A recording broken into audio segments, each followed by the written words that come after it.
your world has just changed. In fact, the world has changed. But I'm going to go one step further. The world is changing and history is being made right now. But history changing never feels historic when you're sitting in it. It just feels like another day. I'll give you a context for that.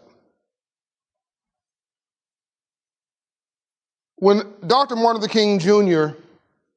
was involved in the civil rights movement, that was 13 years of his work. He lived in the city I live in now, Atlanta, Georgia. He went to parent-teacher night. He went to the grocery store. He went to boring staff meetings. He listened to uninspiring speakers, as you're listening to me now. Not every day was I have a dream. In fact, most days were not. In fact, he gave that speech 100 times before the March on Washington, that same speech. And it could be argued, this would be another presentation to another time, but it's an interesting mind twister. What would have happened, just on tenacity and persistence sake of knowledge, what would have happened if he had given up the 88th time? Or the 99th time? The world would be fundamentally different. But is that my core argument to you today? No, it's not. My core argument today is the world has changed and your world has changed, and it has changed radically and fundamentally. And if at the end of my presentation I haven't convinced you of that, then it was a waste of my time to be here and it was a waste of your time to listen to me. I talked to the administrator, who I think is a very good man, last week, and Alex Amparo of FEMA earlier today, and I'm proud to say, and Karen, who is here, I believe, somewhere, they get it. But I'm not sure most people do. And let me speak to this personally about how I didn't get it, then I'm going to speak to how things have fundamentally changed for you. So I run the largest financial inclusion organization in the country, you heard that. Operation Hope, founded it after the Rodney King riots in 1992 in Los Angeles. $3 million clients and $2.5 billion invested in underserved neighborhoods. Not bad numbers, but it's all a shame and it's underwhelming. And I'll get to that in a moment, but I'm not anywhere close to the need. 30,000 volunteers, et cetera. And I thought I was doing something until about 5 years ago when Janae Roscoe took me to a museum, Ford Theater, where there's a museum inside of the theater where Abraham Lincoln was assassinated. And with regard to black poverty, I've been trying to figure this out for a long time. All poverty is the same, but when white folks have headaches, black folks have pneumonia. By the way, it's okay to laugh. You won't get sued. Take life seriously, don't take yourself too seriously. So there'll be some humor dispersed in my comments. It's okay to laugh. I'll tell you when to laugh if you miss the mark. And I've been trying to figure this out, and I did figure it out, but I figured it out because of Janae Roscoe in this museum. And basically what I discovered was that all of our problems are tied to one thing, just one thing. 1865, March 3rd, President Abraham Lincoln, after the Civil War, after the Emancipation Proclamation, arguably the most progressive, most amazing president we've ever had in the history of this country. 2 months after he sent Secretary of War Stanton and General Sherman out to Savannah, Georgia to meet with 20 ministers, former slaves, and said, what do you want after slavery? I don't have a lot of time, so I'm gonna give you the short version of a lot of this so we can cover a lot of ground. Is that okay? I trust you guys are all smart, so you'll keep up with me, and what I miss, you'll do some research on. So I'm gonna give you the topical stuff, and then I'm gonna get into the weeds on things that I think are really important to you. So this is really fast. Secretary of War Stanton, General Sherman, January 1865, Savannah, Georgia. What do you want? Do we want a welfare program? No. Do you want an apology? That'd be nice, but no. This is for slavery. What do you want? We want land. We want to do for our, see, there wasn't a black answer, there wasn't a Latino answer, there wasn't an Asian answer, it wasn't an Indian answer. It's an American answer, it's a human answer. It's the answer of people who long for aspiration all over the world. He was ready for this question, so he has set aside 400,000 acres. Again, we don't have time to go into this, but from North Carolina all the way down the coast to what you call Florida now, all along the coast, 30 miles in, which is today beautiful land. It's called the beach.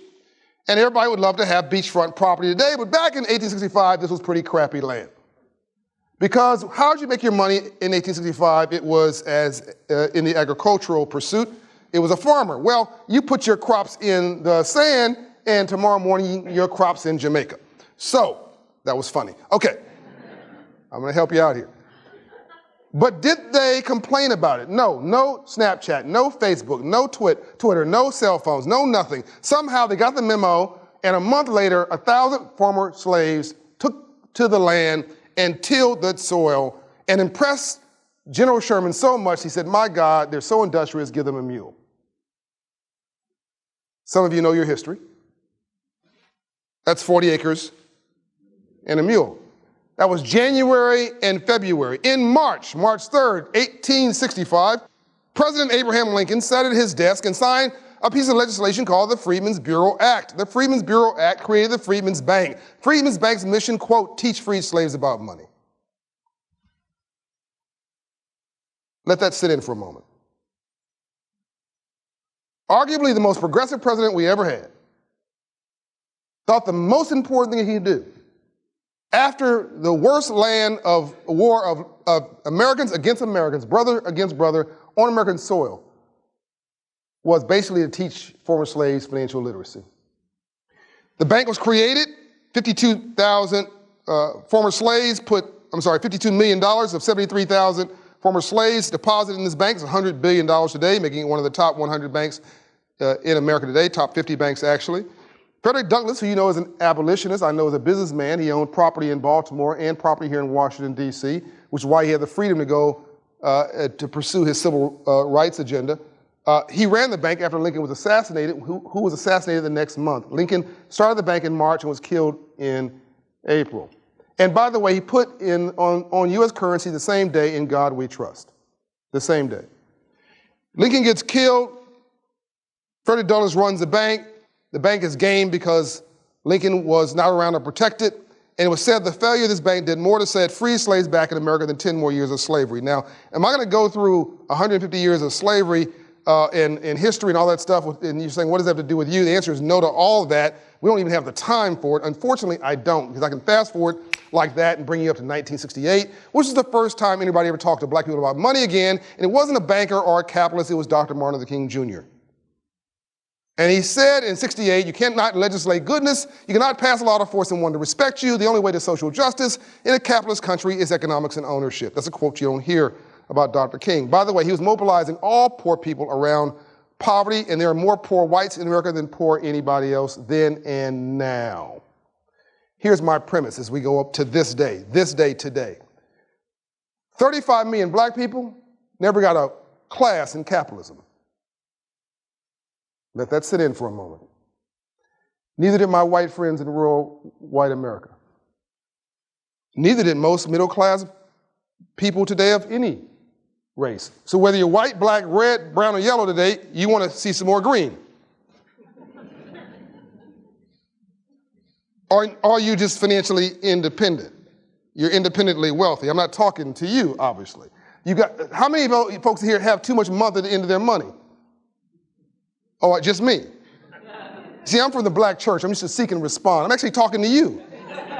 Let's have an honest conversation now. I'm not saying you're broke. I'm not putting some target in your back. I'm saying that 70% of all Americans are living from paycheck to paycheck today. 70%.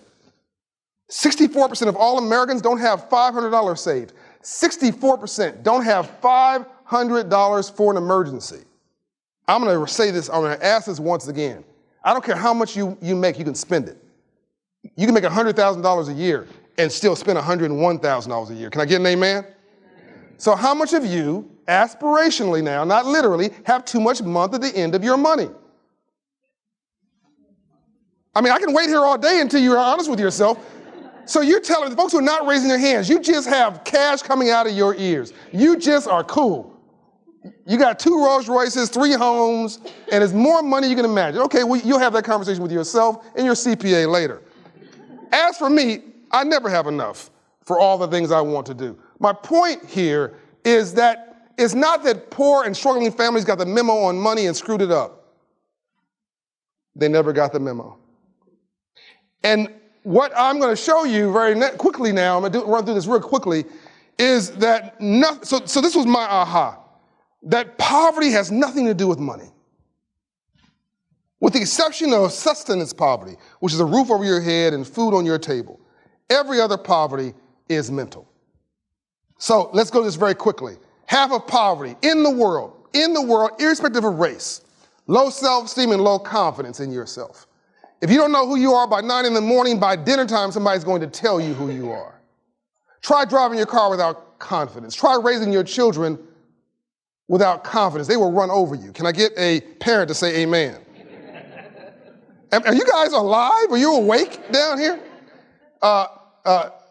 Try going and running your department, your division, without confidence. I'm not even talking about self-esteem, which is how you feel about yourself. I'm talking about the ability to execute with confidence in the external world. Try doing that without confidence. I'm going to get back to why that's important in a second. Low self-esteem and low confidence. That's half of all failure and poverty in the world. The second part of poverty is role models and environment. So if all you see in your neighborhood as symbols of success are rap stars, athletes, and drug dealers,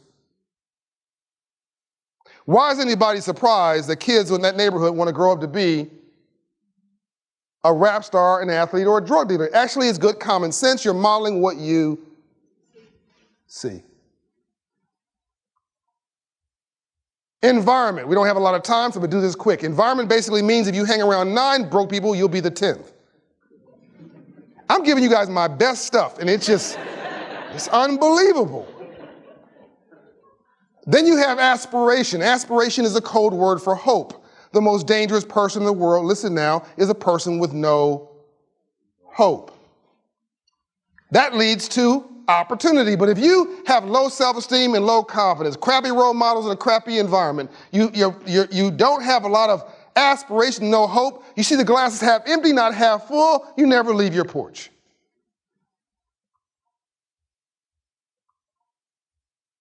Normally I have somebody doing this thing for me, so hold on a minute. So let me now talk to you about what wealth is. Wealth is exactly the opposite. Has nothing to do with money. High self-esteem and high confidence. Sir, have we ever met before? No. All right. You saw somebody growing up who was a man who wore a suit and said, I can be a professional or a businessman just like him, yes or no? Yes. Okay. Sir, have we ever met? No. Okay. He says, why pick on me? Because you're there. Growing up, you saw a man wearing a suit who was a professional, businessman, something that had to do with a shirt with a collar on it, and you said, I can do that, yes or no? Yes. Young lady, we ever met before? Actually, we have. Then I'm not talking to you. Have we ever met before? Okay. Growing up, you saw a lady. She was had a different vision for herself. She was going to be a professional and maybe raise a household too. She wanted to do it all. She was going to do it all, and she decided she was going to make a way out of no way. She became a professional. You looked at her and said, I can do that too, yes or no? Yes. Have we ever met before? No. Is that story basically your story as well? You see, this is not a black story or a brown story or a Latino story or an Asian story or an Indian story or an American story. It's just a story. It's just how people evolve. It's role model. You model what you see. So this is very important, and it relates to what the gentleman said before me about how that community in Japan revitalized more than others did. And basically, if I had to give you a quote, and I love quotes, I'd say this. You have idiots and fools running countries and companies and brilliant people who are homeless precisely because it's not about how smart you are. There's only one reason to go to Harvard. Harvard's a great school. I have a degree from Harvard. Harvard's a great school. I'm not digging on Harvard.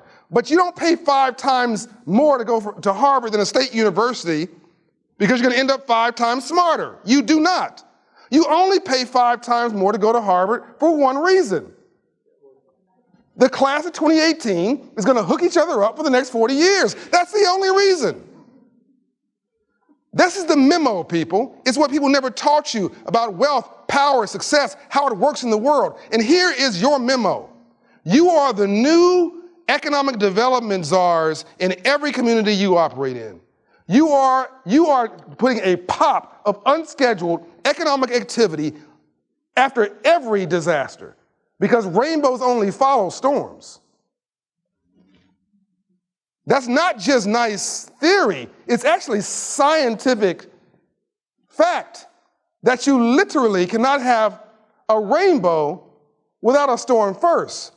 But if all you are is an unscheduled water hose of money, and all you have is ready, fire, aim, you can do nothing about changing this. And this is the whole ball game, because now everything is economic. We don't have time for this conversation, but let me try to make it in summary. Let's say you push back on what I'm saying, and you don't think the Economic Red Cross is central to what you do.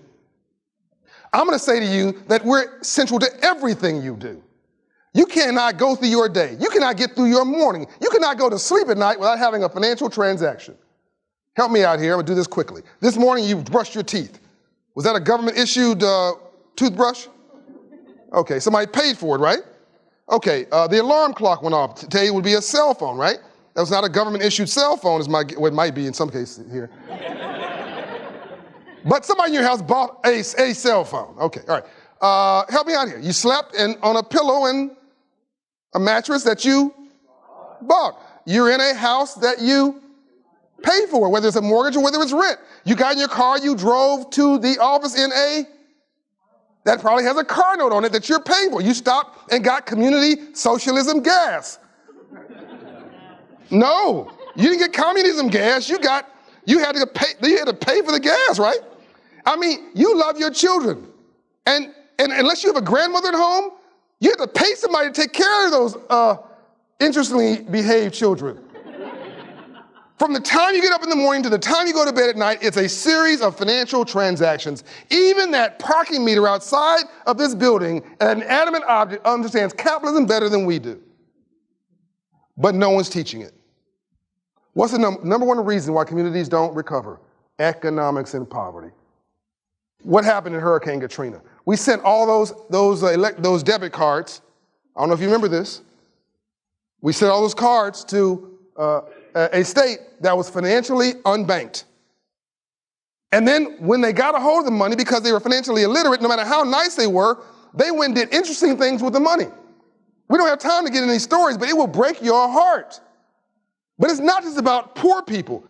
Right now in Santa Barbara, there are $1 million properties that cannot be rebuilt because the people thought, my mortgage is paid off, I don't need insurance anymore, I'm a senior citizen, I'm in this wonderful neighborhood, what's going to ever happen to me? This is a crisis right now, all up and down the California coast. Houston, where 10% of the homes that were devastated had flood insurance. I can go on and on and on. This is primarily an economic crisis. You have people in Alabama that are still trying to recover from that natural disaster, 5 or 6 years ago, where very few of those communities were rebuilt. And I went in there personally and tried to talk to some residents and try to give them the SBA emergency disaster documentation. And many people say, oh, I'm not signing that. I don't have a small business loan. Some of you know what I'm talking about. You cannot even get access to anything unless you fill out this paperwork. I can go on and on. This is not an issue, ladies and gentlemen. This is the issue. But we're doing nothing about it. We have no strategy. We've got no plan. You know, I learned financial literacy when I was 9 years old. A banker came in my classroom. It was also a race relations opportunity for me. I grew up in Compton, California, in South Central. And in Compton, there was nobody with a white shirt on. There was nobody with a suit on, nobody with a business card, no business people. So this white banker came into my classroom and taught financial literacy and something called home economics. Remember that? Doesn't exist anymore. And I looked at this banker. By the second session of the class, I felt a little confidence. I raised my hand. I'm out of time, by the way, so I'm going to wrap this up, we'll do some Q&A. But I raised my hand, I said, excuse me, sir, what do you do for a living, and how'd you get rich legally? And he said, young man, I'm a banker and I finance entrepreneurs. I said, sir, I don't know what an entrepreneur is, but if you're financing them, I'm gonna be one. And I was joking, but I was serious. You see the endorphins kicked on the right side of my brain. Remember that graph I showed you where self-esteem and confidence was dead? Now, you think your life is tough? Try this. This is not a racial thing now. Just walk with me. Try this.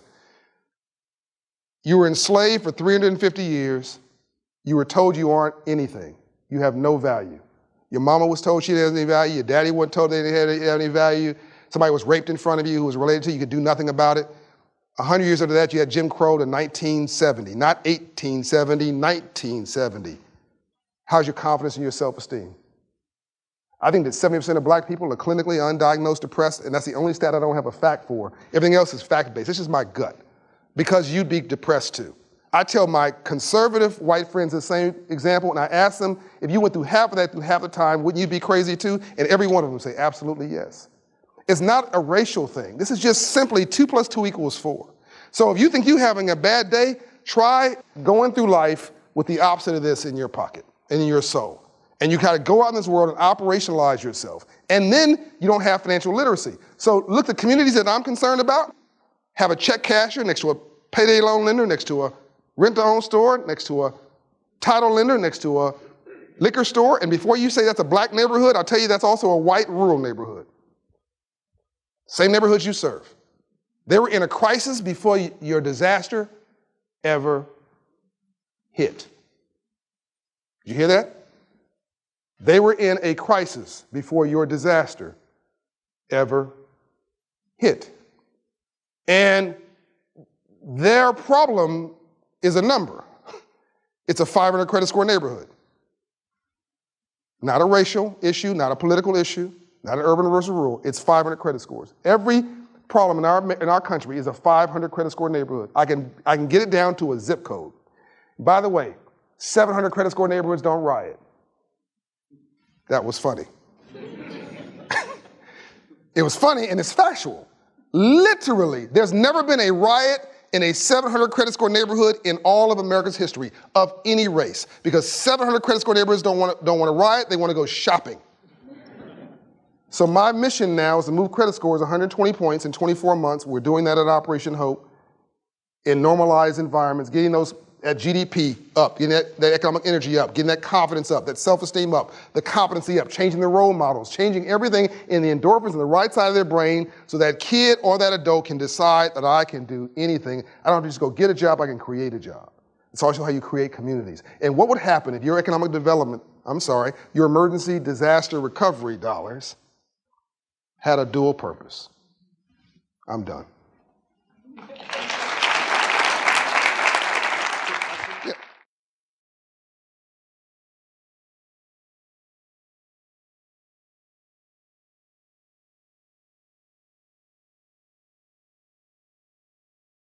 Again, the reason I started with Dr. King was that he gets credit for doing what seems to be impossible. In reality, it was quite practical. We already had the right to vote in 1960. We had the right to vote in 1875. It was not enforced. So the 4 civil rights bills of Dr. King were just enforcement actions. That's all they were. We don't have time for the story, but there's a history of why it was, after Lincoln was killed, Reconstruction came to a grinding halt. So my point is, he just rolled up his sleeves and got to work trying to create the environment where he could get us back to zero. But it's romanticized today as if it's some big task that no one can do. He's actually a great marketer. He was very practical. Every problem had a beginning, a middle, and an end attached to it. He always left his adversary with his dignity. Very important. So I would say start where you stand. Create a strategy that starts on the block you're working on and make it measurable. Like credit scores is one reason. The reason I love that is that it's a non-emotional, highly measurable, transformational function. I can now put my Hope inside locations inside of a bank branch, and that's my extension of the Freedmen's Bank, by the way. And I have 105 locations now in the last 3 years. I've got a goal of 1,000 locations by the year 2020. I've got orders for 500 locations. And SunTrust Banks has ordered 12% of their bank branches to be Hope Insides. Regions Bank has ordered 10% of their bank branches to be Hope Insides. So this is not some community reinvestment program or some nice, sweet to-do program. We're in Whole Foods, we're in Hyatt hotels, we're going to Delta for their employees, we're going to UPS for their employees. So basically, we took something that was a non-issue or not viewed to be as an important issue, flipped it, and made it a business issue, and said to banks, wouldn't you like to be out of the no business and back into the yes business? Because you can't approve a loan at 580 credit score. But at 720 credit score, you'll approve them all day and all night. My mother's credit score is 840. She's not even black anymore. She's like green. So if you want to put a kid to sleep, talk to them about financial literacy. And this is the guy who created financial literacy policy under George Bush, me. But it will just bore people to death. The unbanked issue. You have a big problem with preparedness and trying to get people interested in this topic. But you have something that nobody else has. Money that flows on an unscheduled basis. I'm not encouraging disasters, by the way, understand that. But they're happening whether you ask for it or not. Can you turn a negative into a positive? That's what I'm saying. So I think that you have, and this money is flexible, it's pliable, and it has, almost like going into a third world country, it has enormous bounce effect. And I think if you connected that with financial literacy, connected that with some of the strategies that myself and others are doing, you can now get people interested in something they wouldn't otherwise be interested in. I'll give you one example.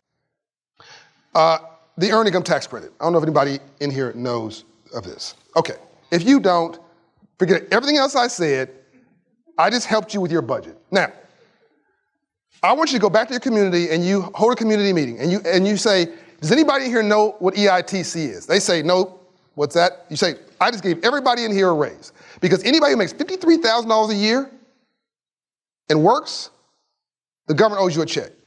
Not a credit, a check. If you make $35,000 a year and have 2 children, anywhere in America, the government owes you $4,000 cash. And if you've never filed, it's retroactive for 3 years. And that's important because if you got a check, you'd keep filing. So if you haven't got the check and never heard about it, you've never filed. That means everybody in your community who qualifies gets 3 times. That's what, help me out here. That's a lot of moolah, $12,000. And if you're making $35,000 a year, that's more money you'll ever see at one time.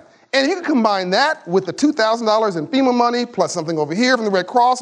I mean, you can actually reset someone's life and get them a bank account because you can't get the money unless you wire it back into a bank account. We have 40% of this country, 12% of this country is unbanked or underbanked. So there's a lot of crisis that can be resolved most elegantly through emergency management organizations. And I think FEMA is highly underutilized in this space. I think this is a major, no federal agency in the federal portfolio has the ability to change what I just talked about more than FEMA. And I think FEMA is a backdoor to get the Congress to make financial literacy a requirement for every child and put a bank account on the back of it. But that's a whole nother topic. Yeah.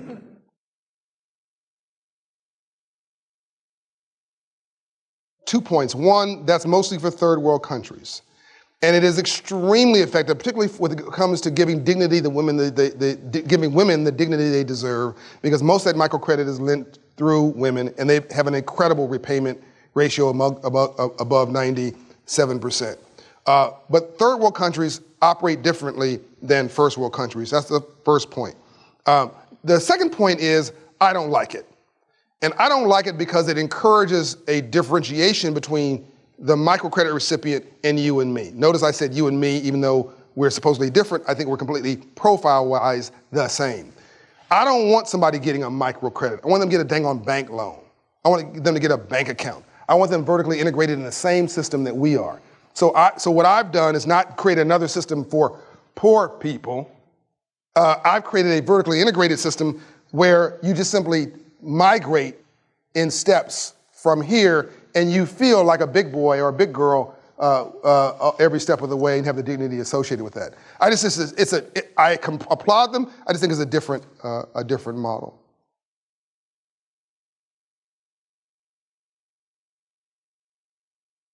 This is a full-blown American crisis. We're the largest economy in the world, and we're winging it. I want that just to like set in with everybody. Don't hear the hype about China's big. No. You can take China, Italy, Russia. That's why Russia's all upset and making a lot of noise. They're broke. Take all of those countries and put them inside of America, and we still have room. We are huge, and we're winging it. It's amazing that this experiment is still working because GDP is driven by you and me, and no one's teaching us the rules of free enterprise. So I don't think, here's a problem. The urgent continues to crowd out the important down the street. That's the problem. Congress, Senate, the White House, doesn't matter who's there. I've served 3 presidents, I've been honored by 5, I've known 7. Every time they mean well. But the urgent crowds out the important. Guess what you folks have at your disposal? The urgent. And I think you just need to create an agenda and a framework, because what's happening is everybody realized you can't keep writing these checks to fund all these crises. And I'm just talking about the presently declared disasters. Forget about all the countless county, city, state, local, non-proclaimed disasters that keep eating away at precious resources. And so there's not enough money to just write the check. We have to find other ways of solving it. And I'll just leave you with this statistic. After Hurricane Katrina, New Orleans had a rate of police officers that was 4 times per capita Los Angeles, but it was twice as less safe. So it wasn't just about more law enforcement and more tanks. By the way, there's not enough tanks to save you. People have lost hope. I think Los Angeles works, as screwed up as my home city is, I think Los Angeles works as the 12th largest economy in the entire world, because basically people believe if you work hard, play by the rules, do the right thing, keep your nose clean, pay your taxes, and respectful to your elders, and follow the law, it'll pay off in a reasonable shot of success or failure on your own merit. Did you guys follow all that? No, somebody say no. Basically, if you do the right thing, you'll get a shot at the American dream. Not a guarantee, but a shot. And when that contract is broke, when you don't believe you're gonna get a shot anymore, there's not enough police to save you. That's essentially my argument. So the way you gotta, so if hope really is the equalizer and education, the ultimate poverty eradication tool, when you know better, you do better. We don't have the time to go into how many billions of dollars a city's missing because of leakage, property taxes not being paid, utility bills being cut off, all this leakage because people are always in a ready, fire, aim mentality. And how many people are not getting the disaster recovery dollars because they don't want to fill out the paperwork, there's misinformation, they're stressed out, they never get around to it, or they just don't know what to ask for. No matter how many ways you come at it, this is the cheapest fix on the planet. And I think when you do this, GDP goes through the roof, as I said earlier, and crime and all of the negative things go down. I mean, nobody wakes up in the morning and said, ooh, let me be a bum. Ooh, let me be a thief. Ooh, let me be a prostitute. They're doing these things because it seems like a good choice based on what they're looking at. I'm not rationalizing it. I'm telling you that everybody wants to be aspirational, but you model what you. So this is that's why I walked up on the stage and I said, this is really not just a change in history. I think it's a change in how you fundamentally see the world as managers, because everything's economic. And by the way, don't take my word for this. I'm gonna leave, get my business card, challenge everything I've said to you today. And if I'm wrong, send me a note and I will send you a $5,000 check to the charity of your choice. And if every one of you would write that note to me, I'll have a bad day. But I'm giving you that challenge because I believe so strongly in how much common sense is embedded in what I've shared with you. This is not rocket science. It's just that no one's done it. And Great. you know, my mother always said, you're never gonna be the old guy in the club.